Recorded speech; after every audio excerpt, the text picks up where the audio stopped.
Bom dia, pessoal. Bom dia a todos e a todas.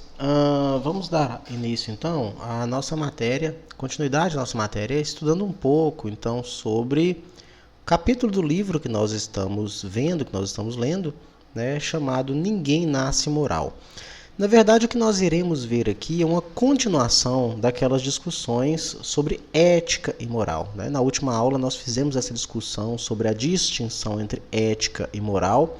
A partir de agora, a gente dá uma continuidade a partir de outros aspectos sobre o conceito de moral, né? Que agora vai ser importante para a gente aqui se aprofundar um pouquinho neste conceito. Bom, eu queria primeiramente passar para vocês esta ilustração, né? É uma pintura do Norman Rockwell, chamado Bisbilhoteiros, de 1948. Né? Essa pintura lembra muito aquela brincadeira do telefone sem fio, né? Quando uma pessoa diz algo a outra pessoa e aquilo vai passando, né, para frente, né? Uma pessoa vai contando para a outra, né? Geralmente distorce-se bastante o que foi dito no início, né? Até que chega no final completamente distorcido. Né? Não se sabe, né, por essa ilustração aqui, né, a gente nota que a primeira pessoa que começa a contar, né, a fofoca, né, é justamente a última pessoa a quem lhe chega de modo, né, bastante agressivo. Né, faz parecer que ela tinha contado alguma coisa sobre este senhor, né, agora ele lhe acusa. O interessante desta obra, na verdade, nem é passar para a gente a mensagem do telefone sem fio, mas fazer uma reflexão crítica sobre o ato da fofoca em si, né? E no caso aqui, como ele está colocando, a bisbilhotagem. Não sei se seria este o termo, né? Bom, é diferente, né? A fofoca, ela é algo que acontece em todas as sociedades, só que é necessário que a gente vislumbre um elemento específico sobre a fofoca, que é o seguinte: não se trata necessariamente de uma notícia, né, de interesse público, como nós vemos nos jornais, né, que noticiam as coisas públicas, a economia, política e por aí vai. Né? E não se trata também da calúnia em si, né, quando você mente com o desejo de prejudicar o outro indivíduo. Diz respeito a um prazer que os indivíduos têm, né, de contar, de relatar algo que diga respeito a outros indivíduos e que coloque, né, um choque, crie ou vislumbre um choque entre o comportamento de indivíduos específicos e uma realidade moral. Geralmente a fofoca diz respeito a isso, né? Contar algo que aconteceu, né? Trazer à tona algo que aconteceu, ou um comportamento de um indivíduo ou de mais indivíduos, né? Que entram em choque com aquilo que é convencionado socialmente. Então isso é o desejo da fofoca, né? Alguém fez isso, alguém fez aquilo ou aquilo outro que não é convencionado pela sociedade. Então, a partir daqui, dessa pintura, a gente faz uma reflexão sobre o que é a moral, né? O que é essa convenção social, né? E por que é tão importante entre os indivíduos que essa convenção social ela seja mantida, né? Dentro da bisbilhotagem, né, entre os bisbilhoteiros e a fofoca, há o sentido jocoso, né, o sentido malicioso, na verdade, né, e que traz prazer. Né, a malícia traz algum tipo de prazer. Né. Bom, passando à frente, é importante compreender então o seguinte sobre o conceito de moral. Geralmente, quando começamos a estudar moral, nós temos uma tendência a acreditar que a moral seja algo ruim, né? A moral seria algo ruim que prenderia os indivíduos, né? Que não permitiria a liberdade. A moral traz esse sentido, um sentido de regramento, um sentido de condicionalidades, né, que impedem o indivíduo, né, ou que impediriam os indivíduos de viverem sua plenitude, sua autonomia, sua liberdade e por aí vai. Né? Contudo, quando nós aprofundamos o estudo sobre a moral, a gente vai perceber que, na verdade, não é bem assim. Né? Entre a moral, né, é necessário compreendermos que nós, como seres sociáveis, né, nós estamos constantemente passando por um processo que lá na sociologia vocês vão aprender, ou já aprenderam, como o processo de socialização. nós como indivíduos, né, não somos indivíduos puramente, né, autônomos, nós não vivemos a base puramente da nossa autonomia, mas nós somos seres sociais, nós vivemos em sociedade e nós dependemos de uma convivência social. É necessário que haja uma convivência, é necessário que haja uma interação entre os indivíduos. E nesta necessidade de interação surge a moral. A moral sempre como um aspecto ou cultural, ou como um aspecto de conveniência, como um aspecto de regras e normas mesmo para que se permita, que essa convivência aconteça.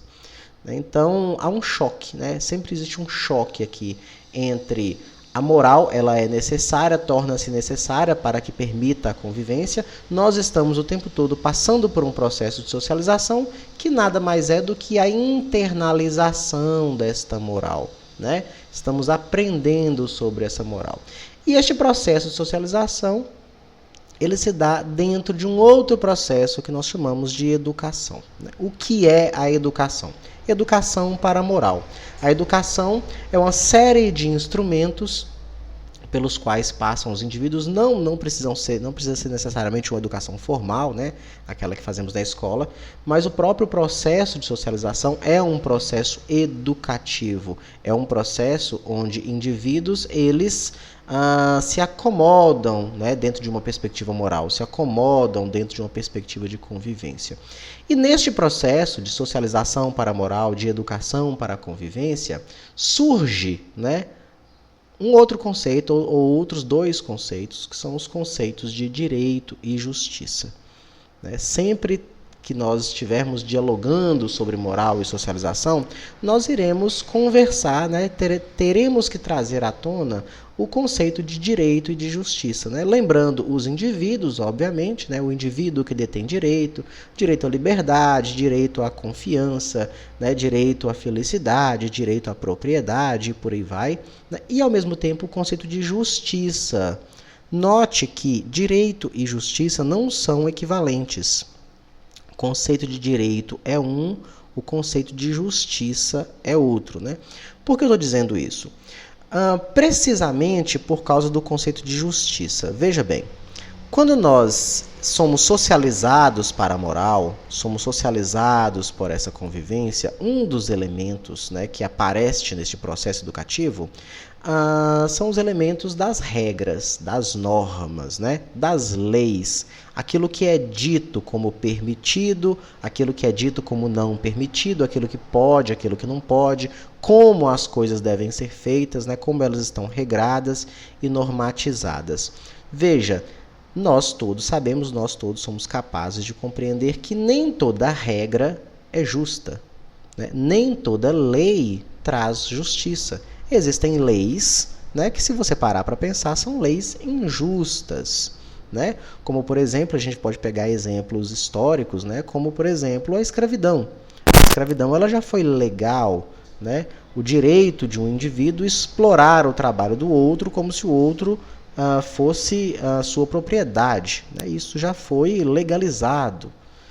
Então, veja, por mais que no momento histórico específico que nós estamos falando, algumas pessoas irão ver a instituição da escravidão como uma coisa justa ou uma coisa injusta. Então isso causa debate. É legal, mas será que é justo? Então isso causa algum tipo de debate. E desse processo de escravidão podemos tirar outros elementos. Bom, uma vez que nós vamos então complexificando um pouco a nossa análise sobre moral, nós percebemos o seguinte: neste processo de educação e neste processo de socialização, nós entendemos que a moral ela é uma necessidade, mas ela é uma necessidade que tem que ser vista de um ponto de vista crítico. Não é simplesmente uma aceitação pela aceitação.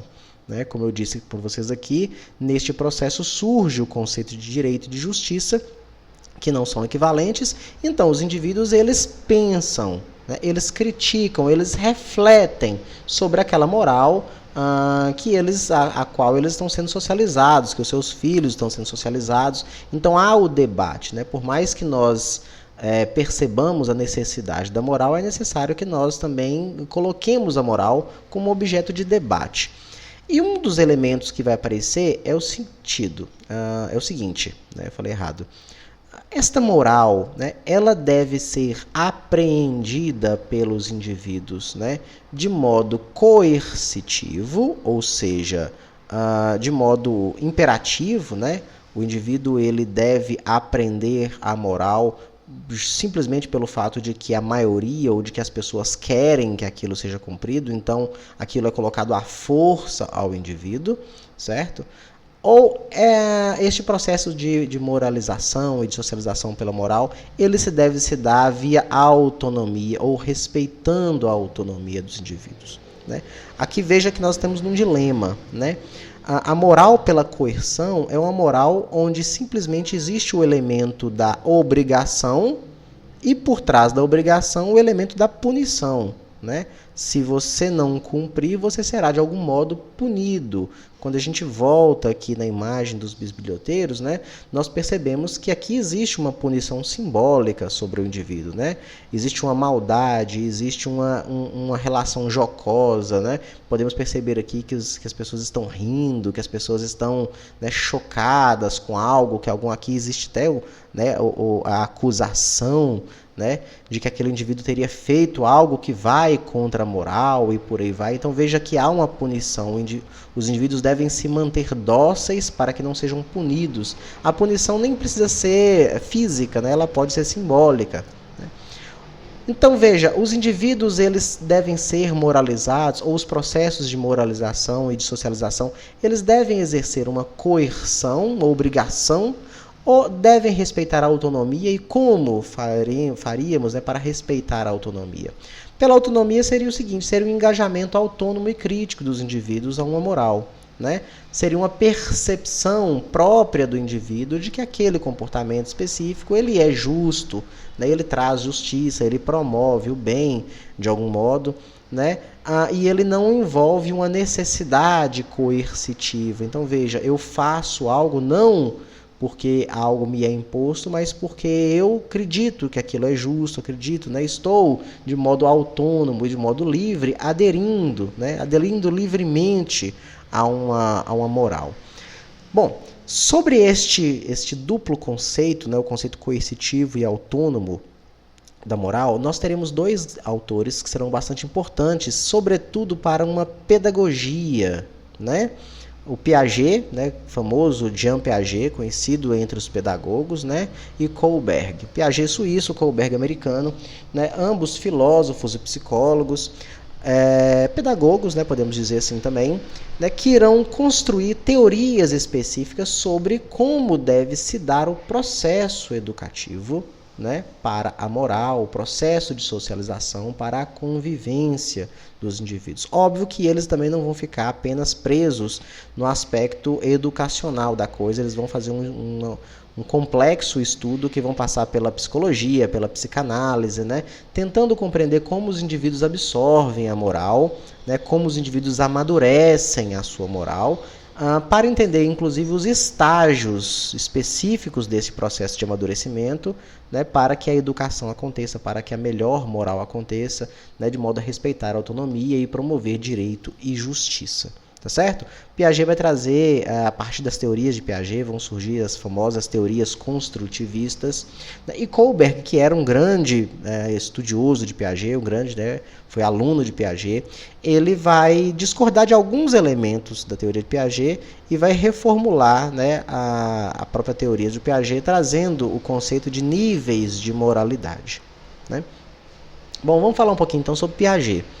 Piaget ele vai falar, durante toda a sua obra, né, ele vai escrever sobre o desenvolvimento mental.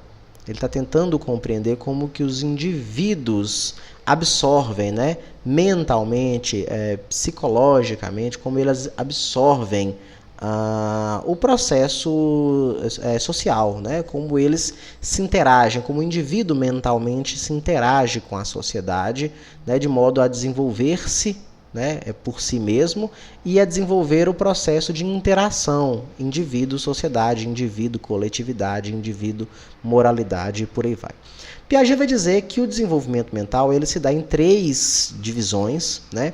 O primeiro é um processo de desenvolvimento da inteligência lógica, desde que você nasce, né? Começa-se um processo de desenvolvimento da sua inteligência, que se dá com o uso da lógica, o entendimento lógico das coisas. Né? Num outro processo, né, que para ele é paralelo, né, acontece a afetividade, o desenvolvimento da afetividade, né, a noção de grupo, a noção de identidade, a noção de afeto, né, a noção daquilo que promove alegria, daquilo que promove prazer, daquilo que promove tristeza, daquilo que promove alento, né? E por último, né, o desenvolvimento moral.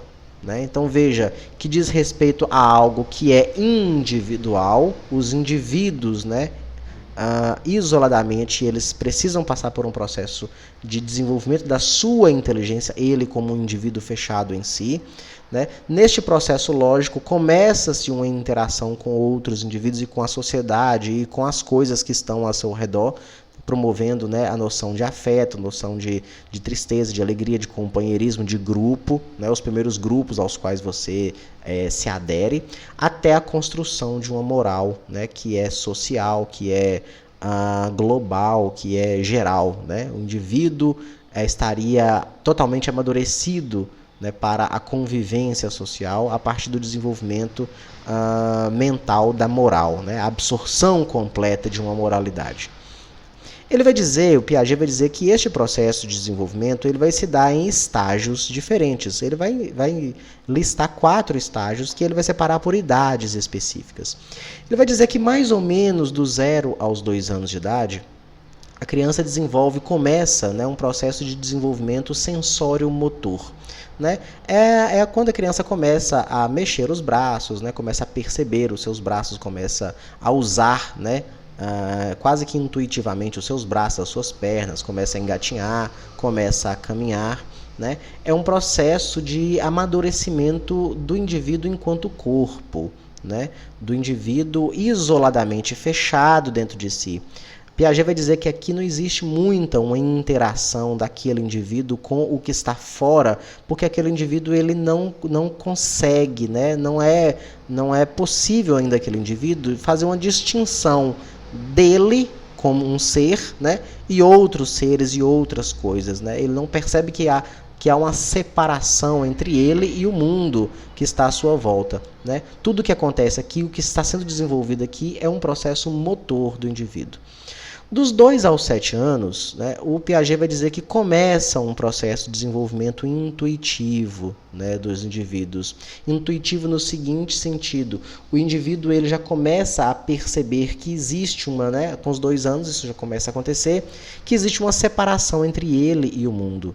Né? Ele é o indivíduo, existe aquele teste do espelho, inclusive. Né? Ele é o indivíduo, né? E existem outros indivíduos. Por mais que isso não esteja completamente amadurecido ainda, Piaget vai dizer, por exemplo, que as crianças ainda vivem um processo egoísta aqui durante este estágio, essas idades, né? Ela percebe o mundo como algo diferente dele, mas ele ainda percebe que o mundo gira em torno de si, né? Então ele tem dificuldade de dividir as coisas, ele tem dificuldade de dividir a atenção, ele tem dificuldade de dividir às vezes o brinquedo, né? Então há uma necessidade desse indivíduo de que se as coisas estão separadas de mim, elas, no mínimo, elas têm que estar atentas a mim. Então há muitos ciúmes aqui quando nasce um irmãozinho, né, caçula, o filho mais velho começa a ter ciúmes, ele quer toda a atenção para ele, né, mas ele também já começa a fazer algumas, né, já tem um certo nível de desenvolvimento aqui para ele poder fazer algumas associações. Dos 7 aos 12 anos começam, segundo Piaget, as operações concretas. Né? É um processo onde o indivíduo ele começa a deixar um pouco de lado, né, o egocentrismo, né, não completamente amadurecido isso ainda, mas ele começa a deixar de lado o seu este ímpeto egocêntrico, e ele começa a se relacionar com objetos concretos, né? Ele começa, por exemplo, a fazer cálculos, né? Começa a fazer contas, interações matemáticas. Ele não consegue, segundo Piaget, ainda não desenvolveu neste estágio um estágio abstrato, hipotético, dedutivo. O que significa isso? Ele ainda não tem um amadurecimento para lidar com coisas abstratas. Ele lida com coisas concretas, né? Então, aquela brincadeira que o professor de matemática faz. Se eu tenho 3 laranjas e como uma, quantas ficam? Né? É difícil para o indivíduo ele pensar no ponto de vista hipotético. Né? Ele precisa ver, ele precisa olhar os elementos. Então, eu tenho 3 laranjas, eu tiro 2 laranjas, eu tiro uma laranja, para ele perceber que ali existe, né, que ficou somente uma laranja. E isso vai sendo amadurecido. Né? Até chegar às operações formais na adolescência. Aqui Piaget vai dizer que há um conflito, né, gigantesco, porque o indivíduo está na fase final do seu amadurecimento moral. Né? Aqui este indivíduo ele já parte para operações formais da vida, onde ele começa a se distanciar das coisas concretas e formular hipóteses, né? Formular reflexões mais críticas, reflexões mais abstratas sobre o mundo. Né? Neste momento das operações formais é que o Piaget vai dizer que há o estágio de amadurecimento da moral, porque aqui o indivíduo ele é capaz de perceber o mundo como uma abstração, o mundo de forma total, totalizante, e ele começa, né, ele já teria um amadurecimento aqui para fazer reflexões abstratas sobre desigualdade, sobre pobreza, sobre filosofia e por aí vai. É o momento que vocês estão vivendo e que nós estamos aqui estudando isso. Né? De forma geral, para completar a aula de Piaget aqui então, o Piaget diz que inteligência lógica, afetividade e moral são 3 elementos que irão afetar todos os indivíduos, desde que esse indivíduo não tenha nenhuma patologia mental. São estágios que serão desenvolvidos por todos os indivíduos, né? Cabendo ao educador, cabendo aquelas pessoas, aqueles profissionais encarregados, né, do processo de socialização, de educação, compreender cada uma desses estágios específicos, né, para melhor desenvolver cada estágio em sua determinada época. Então não adianta, né, eu começar a trazer operações lógicas concretas para uma criança que tem 2 anos. Eu preciso desenvolver este processo dela, né? O intuitivo dos 2 aos 7, as operações concretas dos 7 aos 12, né? E respeitar, né, de certa forma, respeitar o estágio que cada indivíduo está vivendo. Né? Deste modo, para Piaget, todos alcançaríamos um amadurecimento moral. Bom, o Lawrence Kohlberg, né, ele vai ser um grande estudioso de Piaget, contudo ele vai discordar de alguns elementos, né, da teoria de Piaget, sobretudo no que diz respeito a estas operações formais. Né? O Lawrence ele vai dizer o seguinte, ele vai dizer que a maturidade moral ela não é algo automático. Né? Ele não concorda que todos os indivíduos conseguem desenvolver uma maturidade moral. Ele vai dizer, inclusive, que a grande maioria dos indivíduos, às vezes, não saem nem Ele vai, na verdade, ele vai fazer o seguinte, ele vai reformular os estágios de moralidade do Piaget, né? Ele vai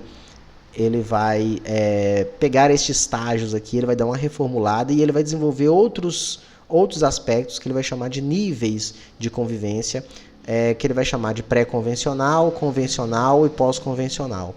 Né? O Kohlberg ele vai dizer que nem todo mundo alcança a maturidade, muito pelo contrário, muitos indivíduos adultos acabam permanecendo às vezes, né, com as características pré-convencionais daquilo que ele está chamando de níveis de maturidade.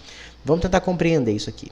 Em Piaget, o processo de maturidade moral ele se dá de forma automática. Né? Vamos lembrar aqui, né? Passando pelo processo de inteligência lógica, afetividade, a moral e o amadurecimento moral ele vai afetar todos os indivíduos em Piaget, né? Porque todos os indivíduos passarão por todos esses estágios aqui. Resta saber, em Piaget, se o indivíduo irá chegar aqui no último estágio de forma mais preparada ou menos preparada. Alguns indivíduos terão mais preparo, outros menos preparo. Kohlberg ele vai discordar, ele vai dizer que nem todos os indivíduos chegarão a essa maturidade moral. Não existe uma automação sobre isso, né?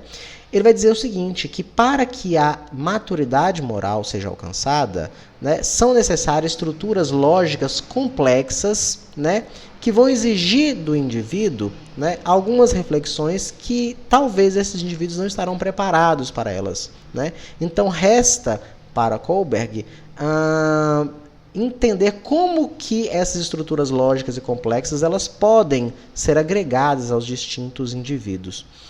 Ele vai chegar, então, à formulação dos chamados estágios de moralidade, que ele vai dizer que existe o pré-convencional, o convencional e o pós-convencional, né?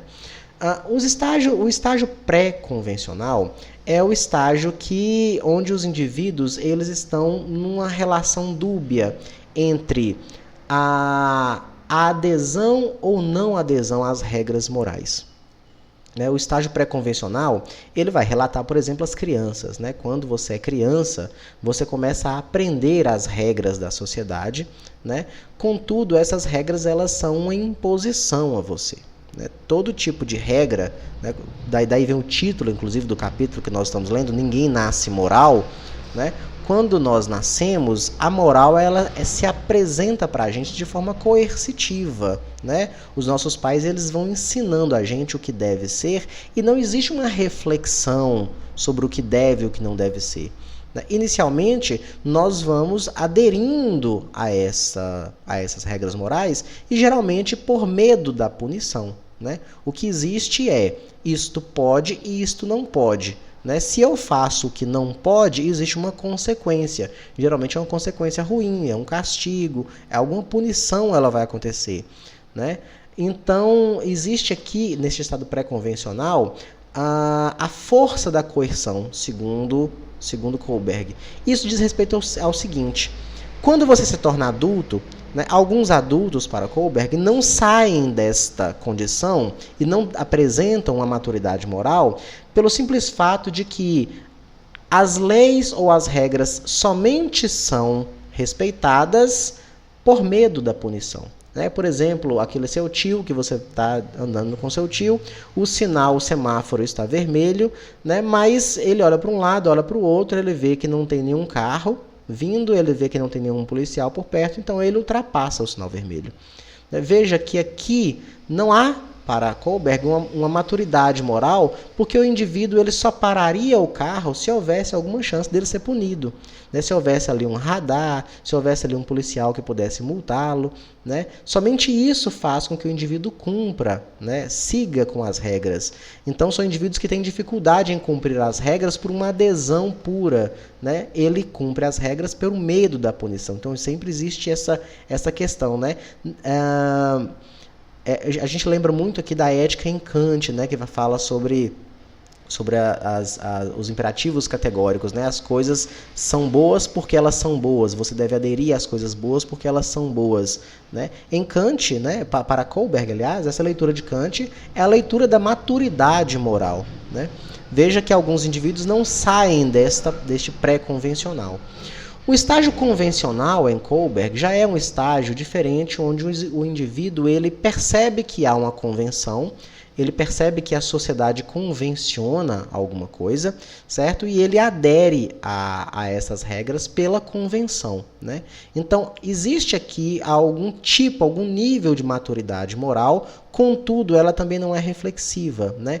Lembre-se que lá no primeiro slide eu falei com você sobre o conceito de direito de justiça, né? Veja que aqui você pode aderir a algumas regras sem, contudo, ser capaz de refletir se essas regras são ou não são justas, né? Se essas regras promovem ou não promovem o bem, né? Apenas você aderiu àquilo. Então veja, indivíduos, por exemplo, que eles têm aquela noção bairrista de grupo, né?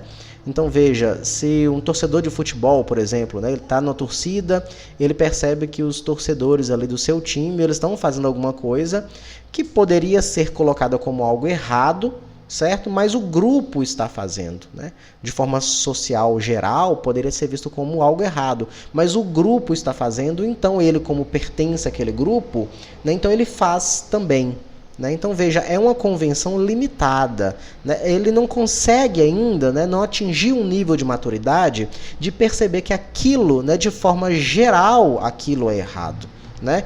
O grupo está fazendo, então se é para o bem do meu grupo, eu irei fazer. Aqui existe o conceito da lealdade ao grupo, da fidelidade, né, da adesão do indivíduo a um grupo específico, né? Contudo, não consegue se fazer uma reflexão geral, né? Isso que a gente pode trazer para outros aspectos da vida, como, por exemplo, o machismo, né? Homens machistas, né? Homens têm sempre a tendência de reproduzirem o machismo, afinal de contas, o machismo é confortável para os homens, né? Veja que algumas situações da vida na convivência entre homens e mulheres, por exemplo, os homens eles podem ter a tendência a acreditar de que aquilo é natural, de que aquilo é o normal, de que aquilo deve ser assim porque sempre foi assim, de que aquilo não causa prejuízo, alguma atitude específica não causaria prejuízo às mulheres ou prejuízo à sociedade como um todo, né? Existe uma forte adesão dele, né, como homem, ao grupo dos homens, né? Então o machismo, né, seria algo confortável àquele indivíduo, né? Da mesma forma eu posso trazer aqui outros elementos, né, como racismo, como patriotismo e por aí vai, né? Quando você enxerga que para o seu grupo, para a sua convenção, para aquela comunidade a qual você pertence, se aquilo está bom, né, você traduz isso como um bem universal, né? Então está bem de forma geral. Eu não consigo visualizar que aquilo pode ser prejudicial ao outro. O que interessa, né, é a convenção, o que interessa é aquilo que está estabelecido, né? Se aquilo não me incomoda, né, e se eu percebo que aquilo também não incomoda aos meus pares, então é porque aquilo é o certo, né? E qualquer outro comportamento desviante daquilo que eu e meu grupo acreditamos ser o certo, nós iremos condenar, né? Então, o Kohlberg vai dizer que aqui também é um estágio um pouco mais amadurecido do que o pré-convencional, mas ele também não é um estágio completamente amadurecido. Até chegarmos ao estágio pós-convencional. O estágio pós-convencional é quando os indivíduos eles são capazes de fazer uma reflexão complexa, veja que eu disse aqui, estruturas lógicas e complexas sobre a moral. É quando o indivíduo ele é capaz de compreender a moral de uma forma autônoma, no sentido de que ele adere, né, à moral, ou ele não adere à moral, porque ele é capaz de criticá-la, né? Existe, por exemplo, aqui ele vai fazer alguns estudos, o Kohlberg, alguns experimentos, né? Ele vai fazer alguns dilemas éticos, alguns dilemas morais, ele vai apresentar para várias escolas, né? Ele vai fazer estudos em escolas, em presídios, em manicômios, em conventos, mosteiros e por aí vai, né? Tentando perceber o nível de maturidade dos indivíduos, né? Como, por exemplo, quando ele vai trazer um experimento onde ele diz que uma mulher estava ela estava gravemente ferida, gravemente doente. O remédio que poderia curar aquela mulher é um remédio muito caro e o esposo dela não tinha o dinheiro para comprar, né? Ele tentou de todas as formas legais e convencionais possíveis conseguir aquele remédio, de forma que ele não consegue de modo algum, então ele vai lá e rouba o remédio para salvar a sua esposa, né? Aí ele vai colocar de forma mais complexa, né, essa hipótese, ele vai colocar para várias pessoas de várias idades, de vários lugares específicos, né, e as respostas elas serão divergentes entre os indivíduos, né? Algumas pessoas vão dizer, olha, ele fez errado, né? Ele roubar é errado na visão kantiana, né? Não pode roubar, né? A lei está lá para ser cumprida, né? Lei não se discute, lei se cumpre, né? Alguns gostam de dizer, né? Outros já vão dizer, olha, ele tinha que fazer aquilo, né? Porque esta lei é uma lei idiota, esta lei é uma lei burra, né? A dignidade da pessoa humana ela é muito mais importante. A esposa dele ia morrer, ela precisava viver, então o que ele fez foi moralmente muito melhor do que simplesmente ter respeitado a lei. Ele salvou a vida de um indivíduo e por aí vai. E ele vai trazer vários choques, né, contraditórios sobre esses. Algumas crianças, vai perguntar para algumas crianças vão dizer que ele fez bem, né, em ter salvado a esposa, mas não por causa da dignidade da pessoa humana, porque era a sua esposa, né? Se fosse uma pessoa que ele não conhecesse, então ele não deveria fazer. É o que mostra aqui o estágio convencional de adesão, né? Se é para alguém do meu grupo, então eu estou disposto a descumprir uma regra geral, né? Ou seja, é para o bem do meu grupo, então a regra geral que se lasque para lá, ela que se dane. Né? Agora, se fosse para uma pessoa diferente, uma pessoa que eu não conheço, aí já valeria a regra geral. Né? Até os indivíduos que são capazes, por exemplo, de dialogar sobre direitos humanos, né? Que vão dizer, olha, a vida, não importa de quem seja a vida, o indivíduo salvou uma vida, a vida ela é algo inegociável e por aí vai. Esse estágio pós-convencional, para a gente encerrar a aula, né, ele também vai ser bastante importante no que diz respeito a uma filosofia política que nós vamos estudar na próxima semana. Né? Como, por exemplo, o conceito de desobediência civil. Né? Nós vamos estudar, por exemplo, Martin Luther King, né? E Gandhi, o próprio Gandhi, também, né? Lá na Índia. Duas grandes lideranças do século XX, que eles propuseram, né, efeitos, né, e ações de desobediência civil. Né? Desobediências obviamente pacíficas, né? Não é sair apedrejando as coisas, mas o Gandhi, por exemplo, ele propôs, né, jejuns, greves de fome, né, protestos pacíficos, você se deitar e não facilitar a vida de quem está te explorando, de quem está te colonizando, porque existe algo maior, algo mais importante do que a lei. Né? A lei está instituída, ela é uma lei injusta.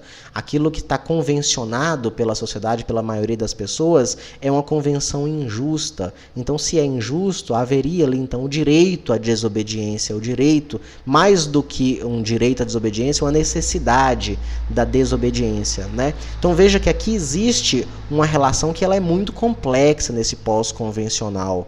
Né? É você perceber a moral e você ter condições autônomas de aderir àquela moral quando ela lhe parece justa completamente, e aí por isso o processo de maturidade da moral, e de você também ser capaz de não aderir àquela moral quando ela demonstra que traz injustiça. Né? Não por uma convenção, né? Não é algo aqui, como diriam os utilitaristas, algo calculado, né? Mas é algo genérico, né? Algo geral. Né? Por exemplo, a dignidade da pessoa humana, os direitos humanos, né? são elementos que são importantes por si só, falam por si só, independentes do que um grupo pensa, independente do que o grupo majoritário pensa, independente do que a lei está estabelecendo. Né? Existem elementos que são mais importantes, né? Como a vida, como a dignidade, como a igualdade e por aí vai. Né? Veja que aqui eu não estou, e o Kohlberg também não está dizendo quais coisas devem ser pensadas e como elas devem ser pensadas, mas ele está dizendo, numa característica psicológica, né, de como os indivíduos devem trabalhar, né, o seu nível de maturidade moral. E por isso ele vai dizer que nem todos os indivíduos chegam a isso. No processo educativo, né, em Piaget, os professores, os pais, os professores, as instituições sociais teriam um papel específico de desenvolver nas crianças, nos adolescentes, cada uma dessas fases para que essas crianças, esses adolescentes chegassem no desenvolvimento da sua moralidade. Lawrence Kohlberg, ele não vai ser completamente a favor disso, porque ele diz, olha, boa parte dessas instituições, boa parte desses pais, desses professores, eles também não atingiram, né, este estágio de moralidade pós-convencional. Muitos dos nossos adultos, eles estão aqui nessa fase pré-convencional ainda. Veja que esses estágios em Kohlberg, ele não se dá por idades, né, ele se dá por uma maturidade que, para ela ser desenvolvida, ela é complexa. Então veja, crianças que são educadas por indivíduos que ainda estão nesta fase, tenderão a reproduzir esta fase. Né? Indivíduos que são socializados por instituições e por outras pessoas profissionais que estão nessa fase, também tenderão a ficar nessa fase. Né? Então, o trabalho do Kohlberg foi um trabalho mais de educação de adultos, né, e de profissionais, técnicos e ensino superior e por aí vai, para tentar desenvolver uma filosofia crítica que trouxesse, né, ou que contribuísse para essa maturidade pós-convencional, antes especificamente de trabalhar uma pedagogia infantil e adolescente. Tá bom? Bom, era isso que eu queria trazer para vocês. A aula ficou um pouquinho longa, né? Não tem jeito, o assunto ele é complexo, ele é grande, mas eu espero que vocês façam a leitura do material, tá certo? E aí a gente vai fazer o nosso debate. Um abraço para vocês e bons estudos.